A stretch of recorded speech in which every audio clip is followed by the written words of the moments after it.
Punjab sport is a big thing.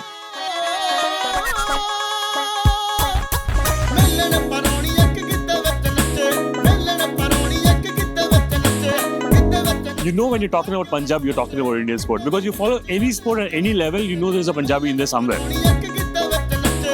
It's the land of warriors, it's the land of farmers.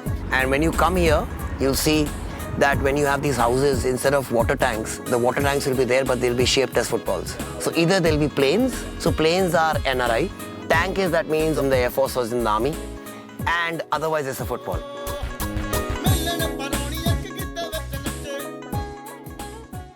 Hello and welcome back to the Brown Playbook. Joining me today is the founder and director of Sportfolio Productions, Johnson and Origin. Thanks for joining us again. Come on. For this episode, we're going to go specific. Obviously, you guys have done a documentary on the Traveller's Guide to Indian Football, but where we've got a bit of a mutual sort of connection is in Punjab through obviously Ranjit Bajaj, and I'd like to get into the specifics of like how filming and the sort of learning experience was in Punjab, because obviously we're going to be doing a lot more with them in sort of months to come. So how was that experience?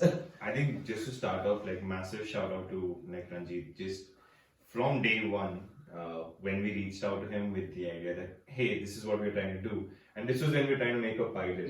So it was still just an idea. It was just like a concept note.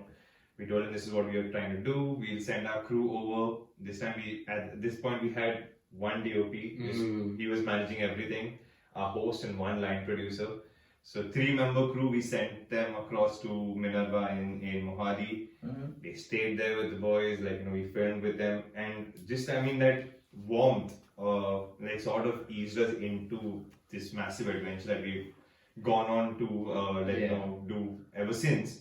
Because not just, like, you know, with Punjab, every time I needed someone's contact or like I was hitting, like, you know, like a hurdle, I'd be like, okay, I want to get in touch with Suki sir, I want to, like, you know, somehow speak to him. It was like, you know, Ranjit would send across the contact. So, like, massive shout out to him. Because I think it takes a lot to sort of invest that faith in something when it's still very early and like, just an idea.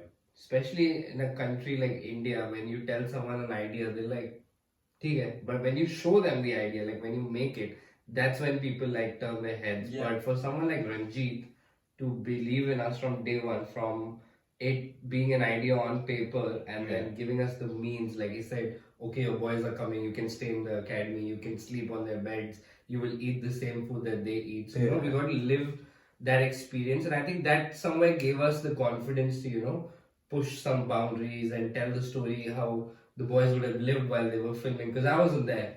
But when you look at the shots and you see like our crew mingling with the players and the kind of shots that they got. Of course, Punjab is a beautiful place. And it's known as, you know, the powerhouse, and it's got a number of academies.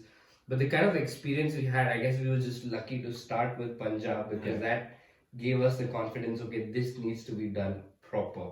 Like, we can't half-ass this, because even our idea was pretty much half-baked when we told it to Ranjit. 100%. But I think somewhere, because of the confidence and support that he showed us, I think it really pushed us to, okay, now we can do this chapter in Punjab, we can go to their house, we can live here, we can live there.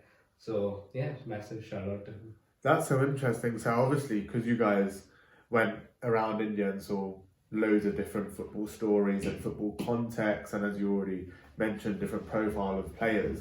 So yeah, just talk what makes Punjab football so good, so unique, so many academies, so popular. What did you learn being shooting all this footage in Punjab? I think without giving too much away from the episode, I think like Punjab is a very unique state in the sense that, like, you know, sport is not just a pastime. I think that's the best way to put it, and that's a very central theme of how our like episode opens, but also reality in Punjab. Like, unlike, like, you know, other states, like, sport is pretty like seriously, like, you know, respected in Punjab, whether it's cricket, whether it's athletics, it's boxing, wrestling, or football, or hockey for that matter. So I think that is like one outright like, you know, point of uniqueness that comes with Punjab. Beyond that, I think the weather is also like probably best in terms of like just to prepare and like practice sport. Apart from probably 2 or 3 months, it's not too hot. Like when it's cold, it's not extremely cold. Like the weather is quite conducive for practicing physical sport. So all of these sort of factors, and the fact that as a culture, it's a very activity like first like culture that you find in Punjab. Like it's a part of life. Yeah. People are really active. Like if there's an academy, there are going to be like hundreds of kids there. They're going to be well fed. They're going to study in the academy. So they're very well looked after. Like I would say it's one of the best infrastructures in India. Like it is. There's a reason why it's such a big hub of producing talents for Indian sport, not just in football. Yeah. You look at any sport, there's a Punjabi in there. So I would say that's what makes Punjab unique, along with the warmth that they even showed us, the fact that they welcome you, the fact that they're so open to, let you into their academies and, live that life, I think is what makes Punjab really special. Obviously, I'm Punjabi, so I'm a little biased. It's so funny you say that like Ranjit was showing you support from like even when this was just an idea. I mean, he did the same with us. Yeah. Just to tell you the story of how we got him onto our pod was we literally just recorded an episode about Indian football, like just going over everything that we at the time recently learned. Put out a clip of I think it was me, just a short on our Instagram where we had 10 followers. He was our 10th. He was our 10th follower. Wow. And somehow we must have used the right hashtags or whatever. But we came up onto his feed and he was like, these guys look Indian, but they sound like they're from England. And they're talking about Indian football. I like it. He put it on the story. He put it on his story. Yeah. And then I was like, well, he's put us on his story. I mean, he's got a lot of followers, but what's the harm? Be like, hey, really appreciate you did that. Yeah. Would you, if you ever would like to come on, please let us know. He goes, yeah, let's do it in a few days. I was like, oh, Yeah. okay then. We went on- he really sort of embraces people that, as long as they show sort of interest and good intention, I think he just vibe checks them. If he likes it, he just sort of runs with it. Yeah. That's true. I think Really. Our 10th follower and our first podcast guest had 1.2 million followers. How can our first podcast guest have that? I think you mentioned a very like sort of important like part of the vibe check that you said, like transparency of intention. So he asked me very bluntly, why do you want to do Punjab first? And like he asked asked us on the call, like what is going to be the story, or what is the story you want to tell? And thankfully we were quite clear on like both. So with like the story we wanted to tell, we were quite clear that it's about the state. It's about the football story of that state. So right from like the origins of like the legend that was Jarnail Singh, and like the impact he had on Punjab and Punjab's sporting landscape, from there to present day where like you are a stakeholder. The academy that you're running is like an incredible story of inspiration. We also told them about like the fact that we want to tell the story of a superstar that people should know more about than people already know about from Punjab. And like I think she's probably like the in my opinion, I think like she is the star of like India's football present that we have on our series. So wow. Just like these things, having clarity with all of these points really helped us with Ranjit in terms of just us being very honest about the fact that see, we are doing this on our own. This is why we are doing this, and this is what we want to do. And I think somewhere he liked it. Still is in touch and still supporting us like in every way. So yeah, very grateful. Yeah, I think with him it was just anything that helps Indian football. He's like forward, whether it's the small impact that we would have had with our episode, or obviously the large impact that you'll have with a big project like this. As long as it's for that, I think he's just good. Which I really sort of appreciate. My next question was regarding so how many sort of different places in sort of Punjab did you sort of go to? Was it centric around, obviously we haven't seen it yet, but was it centered around Minerva and some others, or was there a much wider spectrum than what I'm imagining right now? I think we did Hoshiarpur because that's where Manisha is from. Okay. So we made it a point to show people her journey. We need to go where she grew up. So I we think literally you should do a quick intro to her. Yes. Sure. Because So yeah, Manisha Kalyan is probably the only Indian, or maybe one of the few in the women's team that has played in the Champions League, scored in the Champions League, assisted in the Champions League, plays regularly in the Indian team. She's a winger. She plays like she bursts forward. She has all the speed that you need. Scores banging goals. Like if you just Google or YouTube Manisha Kalyan highlights, they will show you like from her time in Cyprus to now I think she's in Greece, to her time in India where she was with Gokulam, Kerala. So when you see those goals, you're like, wow, I did not know that this person plays for India. And that's again a point that Ranjit also says, that the Indian women team will make it to the World Cup much faster than the men, and we totally agree with that because you see the results. Yeah. But then at the same time, you don't see the same support for them.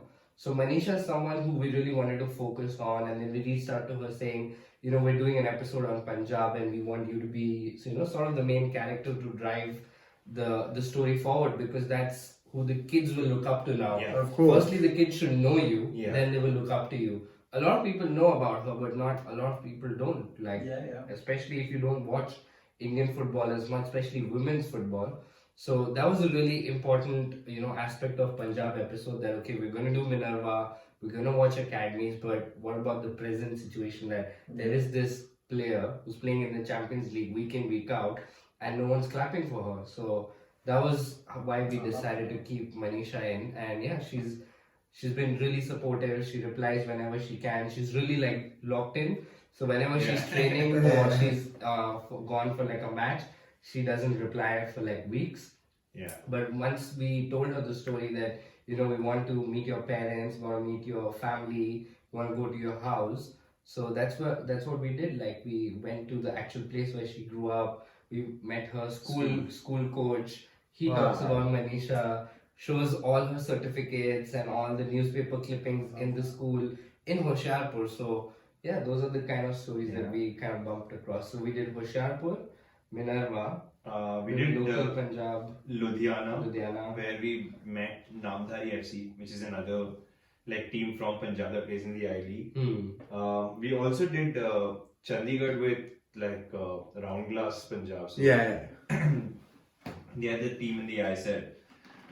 So we spent time with them in their academy too. We filmed with them, with their I think sporting director. And yeah, so in Punjab, this was all that we did. We went around Hoshiarpur, Ludhiana with like these three clubs, and I think the sort of the surprise and rather the funniest sort of part of the Punjab episode is something that we did in Vancouver. yeah. Oh, in Punjab we also filmed in London actually. We filmed with Baljeet Singh, the sports agent. Yeah. In London, outside Fulham's Craven Cottage on the other side of the river, because we were telling a story about this one insanely respected but funny and witty gentleman called Sukhwinder Singh, Suki sir, who is currently based in Vancouver. He's probably still the second most successful Indian coach of the Indian national team in terms of win ratio. Oh wow. Ever since the great Rahim Saab of the 60s. Suki sir is probably the next best. Also, the last time India got anywhere close to qualifying for a World Cup was under Suki sir in the 2002 Korea-Japan qualifiers, where we didn't go through because our goal difference was -1, less than what it should have been. So yeah, we somehow managed to film with him in Vancouver. Oh, wow. Yeah. And I think that's a personal highlight, I think, for all of us. And if you talk to players like Sunil Chetri, Baichung Bhutia, he was like a father figure for them. Yeah. And even when we used to work for ISL, we did a thing with Sunil Chetri, and he mentions the whole thing how Suki sir gave him the debut. He told him that you're gonna play against Pakistan, I think. Debut against Pakistan. So he very nicely just narrates the whole incident, and everyone refers to Suki sir as their father figure.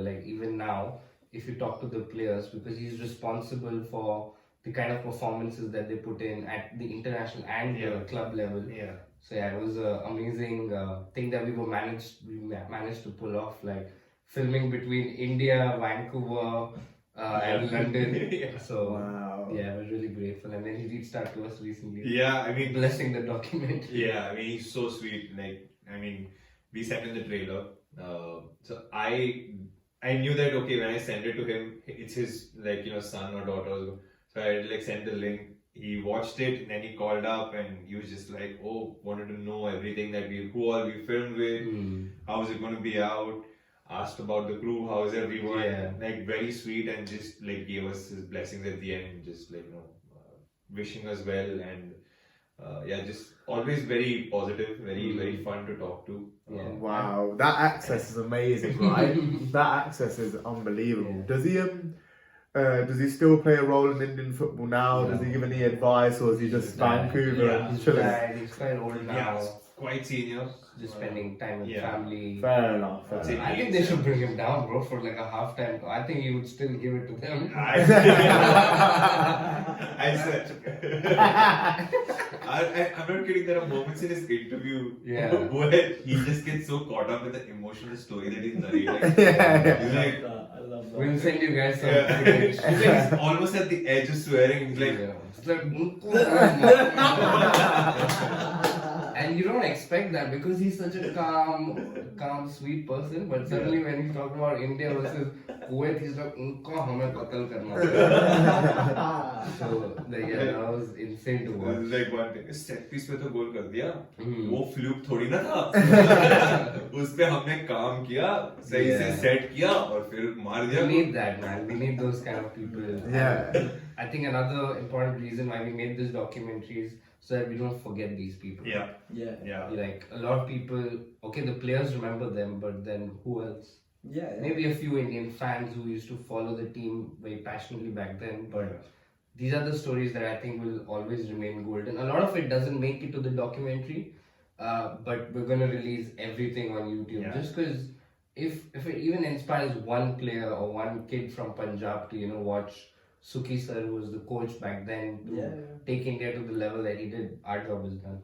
Well, I mean, I didn't know about it until we met at the Minerva UK trial when you that was the first time I was exposed to it. And since then, obviously, I've looked at it and realised how big a figure he was. But you're right, like, all of this does get forgotten so easily because, as we mentioned in the last episode, like, India's not where they ideally want to be. Yeah. So, but even still, I think the perspective I'm guessing you guys have taken is, this is the foundation that Indian football has now. Yeah. And these are the people who've made at least this much happen. Yeah. They should get the credit where it's deserved. Exactly, It's like the cricketers before the World Cup win. Yeah. They're almost forgotten, but like they shouldn't be. Yeah. Because without them, we would have never gotten there because they pushed the players that were 100%. eventually good enough Yeah. to get over that line. Yeah. So I love that.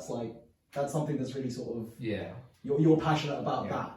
Looking back, it's really 100%, man. Because again, and no disrespect to like the ISL or like anything that's happened in the last like 10-12 years in Indian football, but like for some reason like it's become a situation where like we've sort of like just conveniently stopped talking or rather forgotten about everything that happened in football as a sport before that. So for example, and this was where like it really hit a nerve like with me. Okay. So Mumbai City Football Club won the ISL. I think they won it a few years ago. And everyone is talking about, oh, it's the first like team from Mumbai to win the football title. And I'm like, no, it isn't. Like I grew up going to Cooperage when I was in school to watch Mahindra United win the title in 2005-06. Like we won the title when nobody expected us to win. We were the first team, and it's like just conveniently forgotten entirely. And similarly, like with Punjab for that matter, it's amazing that Ramglass Punjab are playing in the ISL. It's incredible. Like Suki sir was also part of like Minerva at one point as a technical director.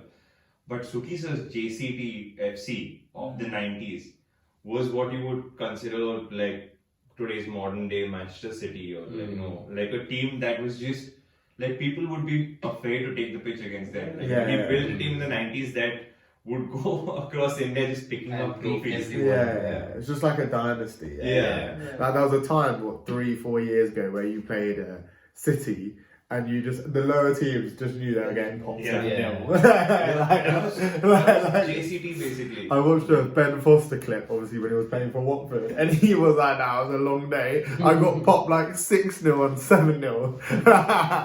But yeah, Exactly. that would have sort of annoyed me as well, because I think when it comes to so I watch a lot of football podcasts based in the UK, obviously, because that's what I follow on a day to day. And they always say, like, they always make the joke, like, football didn't exist until the Premier League was coined, right? I understand why that happened with the Premier League, though. Obviously, a lot of people's credit is sort of somewhat diminished because of the way they branded it after. But frankly, I don't see the ISL having like made it like this completely new thing. Like the history of Indian football, it wasn't like the players were any worse then, or like the product was any worse. Frankly, they might have turned it into like franchises now. But if anything, like you're gonna look back on that more when India eventually get good. That's going to be more of a foundational stage, the JVC team and things like that, than the ISL so far that it's proved in the last 10 years. I'd say so anyway. So that would have sort of annoyed me as well. If, you can't make that distinction in Indian football the way they did in English football, because it's a completely different thing. Even if you watch the highlight clips of how they played, JCT, even the Indian national team, we've tried to put a little bit in the documentary and we've kept it in there just so people can see how good we were at one point. That's so important. And I think like the ISL's done insane like amount of good things with like just professionalizing the ecosystem, like sort of bringing it up to a standard. Like the floor has risen. 100%. There's no doubt about that. But I don't think the ceiling has. Like the ceiling, I don't think has like risen bars. Like that was a bar. So I agree with it fully as well. Like it just in terms of the style of play and the football that Arjun's mentioned. Like I mean, there are clips of that World Cup qualifying campaign of us playing against Brunei, where our midfielder Joe Paul Anshed like receives a throw-in off the right leg flank, like somewhere about 30 yards from goal. Like drops his shoulder, moves the ball onto his weaker foot, and whips the ball around the centre back into the bottom corner away from the keeper's reach. I'm like, I mean, we've been watching Indian football for like the last 10 years. I don't remember a single midfielder who can do that like right now. And that's the level of players or talent that we had, despite all of the things that weren't working. I mean, the ISL's made a lot of these things work. But if the talent was there when things weren't working, the talent should be in a better place right now. So I think that is the larger question, I would say.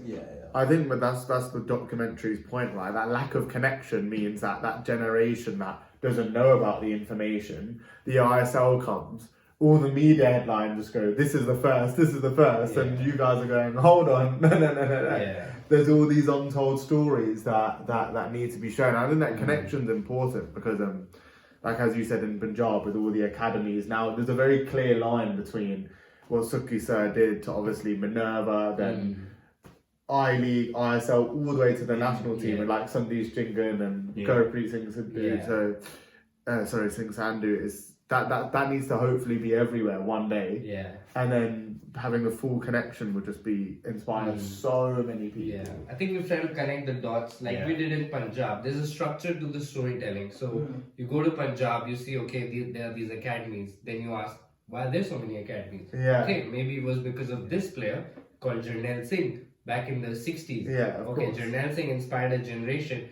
An entire community got into sports. They started making these academies.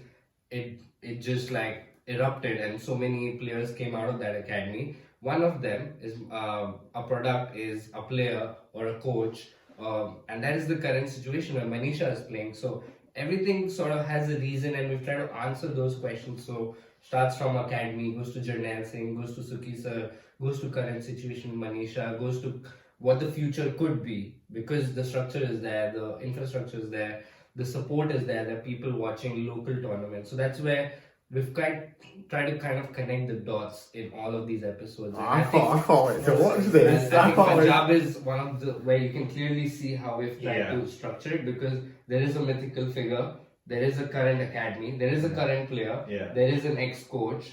So where do we go now? And it's actually quite like, it was funny when we first heard this, but now I think it becomes more and more like, sort of clear to us. So when we were at the color grading stage of like, the production, we sent like the 5 episodes to our like color graders just to get their views on it. These are people who hadn't worked on it like until that day, which just a few I don't months think ago. they're football fans. Not even- either. yeah, like exactly. they know Arsenal, United, Chelsea. They know football, but not football fans Yeah. as such. Like they're pure media creative professionals. And we just asked them, okay, which was the episode you guys like enjoyed the most?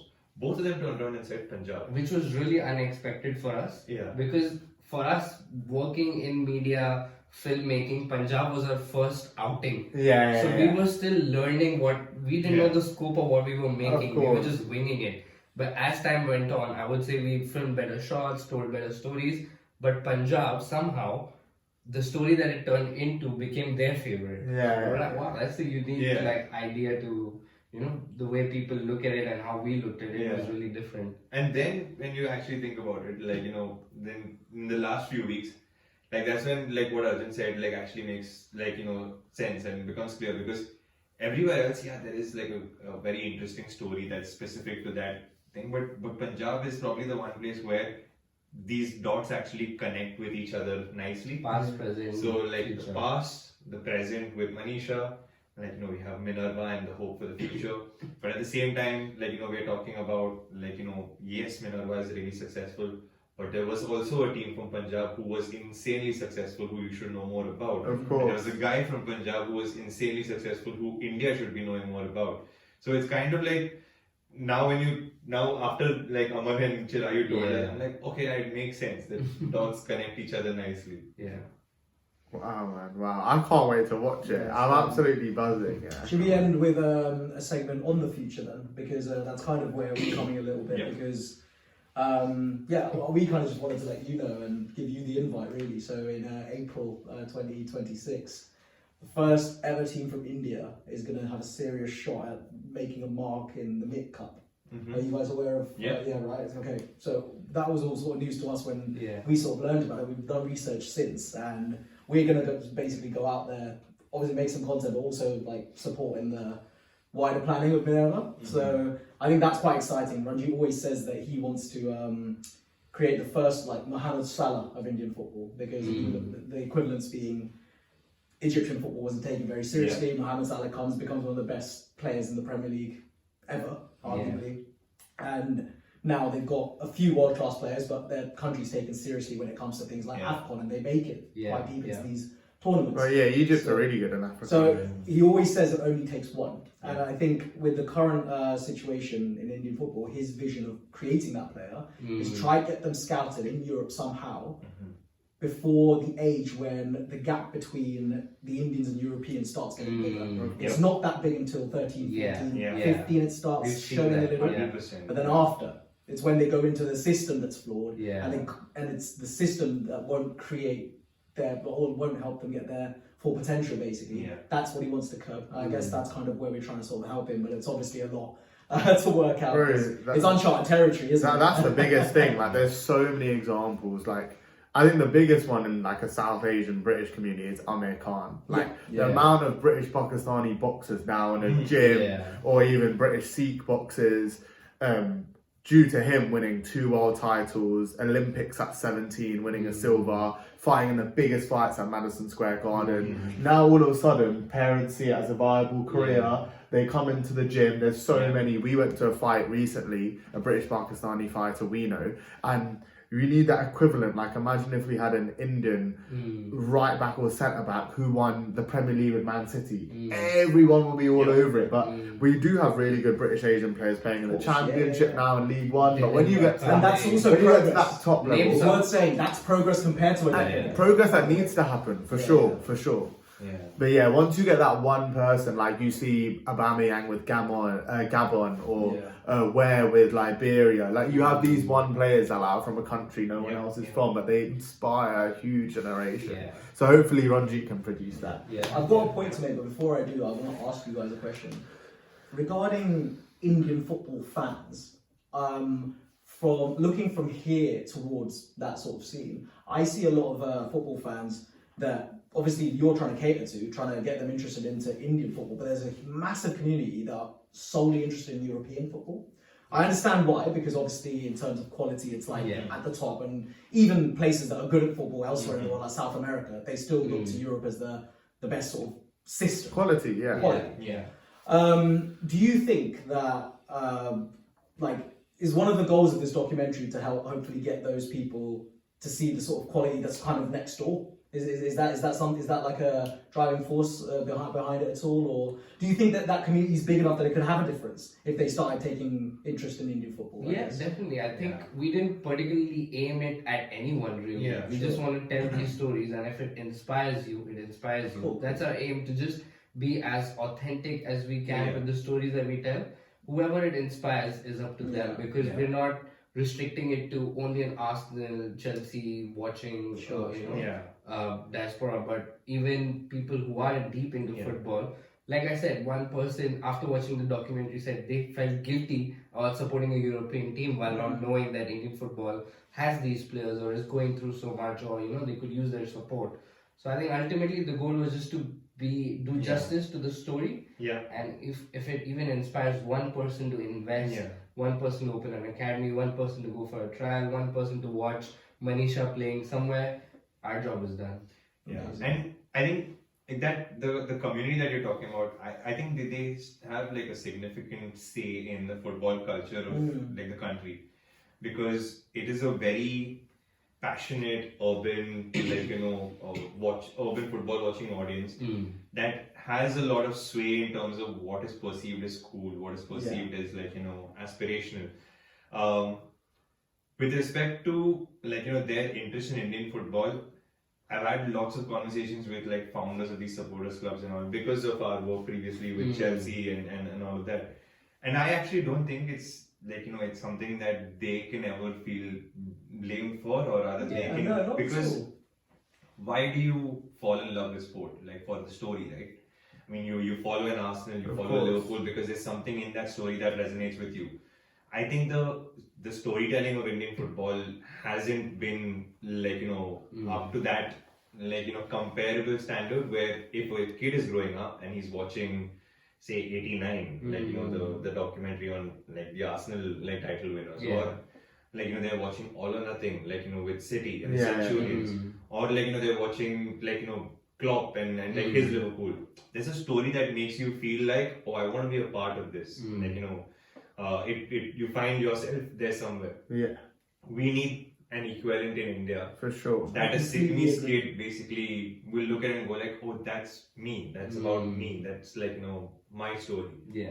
So the reason I asked that question is because I noticed that around my circle in India. Now obviously that's very centric to just me as an individual, but at the same time you're right that community will determine what's cool. And I think the reason they think that Chelsea or United or whoever they support is cool is because of the history that it does have now. And I guess that's what India's got to start building and thinking about now, so that it has that in even, let's not go as far as 100, 20, 30 years time, it can have that kind of history where someone supported, I don't know, team in Punjab or Sikkim or wherever else.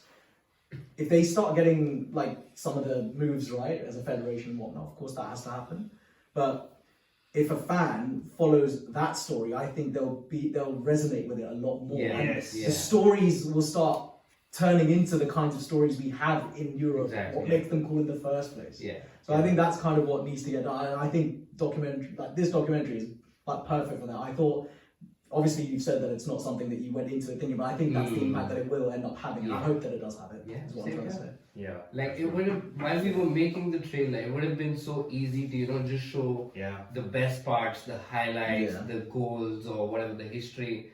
But we want to show a real picture, and if you can emotionally connect, great. But if you won't, there's nothing that will make you connect, because these are the stories that are there. If you like it, you can watch it. Thankfully, the feedback that we've gotten from people, they can be hooked, they can be engaged, they can be emotionally attached to a particular state, or even some other state that they might feel in Bombay. I don't think anyone from Northeast, maybe a few people would have been there. But in Bombay, a cosmopolitan city like Bombay, in Khar, we showed an episode on Sikkim, and everyone had an amazing reaction. So that's what we want, and that's why I think being on YouTube will help us get that reach as well. I think a point about European football is exactly what Sunil Chhetri said, that You know, if you have time, if you have spare time today, Yeah. why would you watch anything else? If Arsenal is playing Bayern Munich, why would you tune into anything else? Because you want to make the best use of your time. You want to order the best food. You want to have the best movie going experience. No one's going to settle for mediocrity. Yeah. So I think that's another thing that, okay, we're not just talking about the football, we're talking about the story. So if those can hook you and for 30-35 minutes, and if it can leave you thinking that, okay, wow, I did not know that, or, you know, maybe I should talk about this, maybe I should show this to my friends, maybe if I'm going to Kashmir next, maybe I should go for a real Kashmir match. Our job is done. I think just 2 points to add, like to what you just said. FC were playing in the AFC Champions League today. Around the same, I mean, a few hours earlier than the UEFA Champions League. Yeah. Now, the only people in India, especially in Goa, in my opinion, who will be watching this are people who have connected to FC Goa in a way where they find ownership in that story, or like the friends in the family of the players, etc. I think that group has to grow, become wider. Yeah. Like people, like Arsenal fans in Goa will tune into like Arsenal Bayern Munich. The same way, like, you know, I think fans of FC Goa within Goa and beyond should want to watch that game because they are a part of that story and because they feel connected to that story. And the other thing, you spoke about the Northeastern boy. One Manipuri kid who was there at the screening. Oh yeah, they give us feedback. Yeah, this was our head of content, Ashish's friend. They play, you know, league together. That kid's feedback just like made me feel like so, like, you know, sort of warm and like, fulfilled. very fulfilled. Yeah. He said that what he saw about like kids, 13, 14-year-old kids in like from Sikkim in the Northeast coming and trying to make their career in football. He's like, that is what my home is like. That is what, like, you know, my friends and their lives are like. And he was like, I'm so glad that you guys, like, you know, told our story.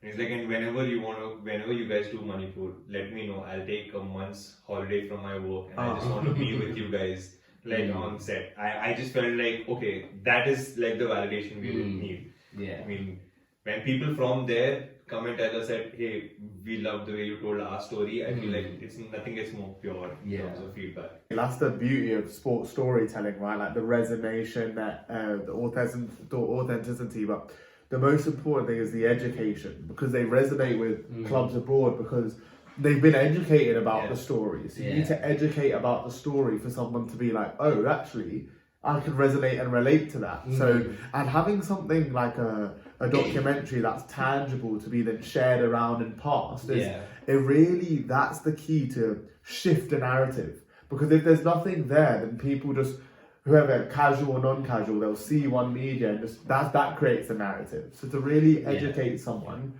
really shifts it. So it's important, man. I can't wait. Thank you guys for creating it. Thank you. Thank you for creating it, guys. Make sure to like, subscribe, and check out all the links in the description below.